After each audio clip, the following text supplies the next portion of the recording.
கர்த்தருக்கு ஸ்தோத்திரம். இன்றைய வசனம் நீதிமொழிகள் 24 நீதிமான் 7 தரம் விழுந்தாலும் திரும்பவும் எழுந்திருப்பான். நீதிமொழிகள் 24 நீதிமான் 7 தரம் விழுந்தாலும் திரும்பவும் எழுந்திருப்பான். இங்கே வசனம் ரொம்ப அழகாக சொல்லுது. நீதிமான்னா யாரு?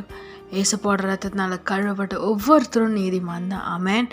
அவங்க எத்தனை தடவை விழுந்தாலும், அதாவது பாவத்தில் விழுந்தாலும் அவங்க மறுபடியும் எழுந்திருப்பாங்களாம். ஏன்னா அவங்களுக்கு தெரியும், இந்த பாவத்திலேருந்து விடுதலை தரவும் இந்த பாவத்தை மன்னிக்கவும் ஏசப்பாவால் தான் முடியும்னு சொல்லி.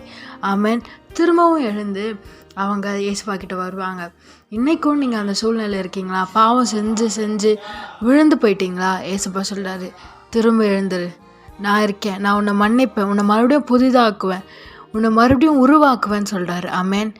ரொம்ப கவலைப்பட்டு ஏசப்பா விட்டு தூரம் போயிட்டீங்களா? உங்களை பார்த்து சொல்கிறாரு, பயப்படாத, கலங்காத, நான் உன்னை மறுபடியும் உருவாக்குவேன், உன்னை மறுபடியும் புதிதாக்குவேன்னு சொல்கிறாரு. நீங்கள் செய்ய வேண்டியது ஒன்று தான். அந்த பாவத்தை விட்டுடுங்க. ஏசப்பா சொந்த ரட்சகரை ஏற்றுக்கொண்டு அவரை இருதயத்தில் ஏற்றுக்கொள்ளுங்க. நிச்சயமாக ஏசப்பா உங்களை மன்னிக்க வல்லவராக இருக்கிறார். ஆமேன். உங்கள் பாவத்தை விட்டுடுங்க.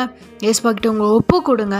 ஏசப்பா நிச்சயமாக மன்னித்து உங்களை மறுபடியும் உயர்த்தி ஆசீர்வதிப்பார். ஆமேன்.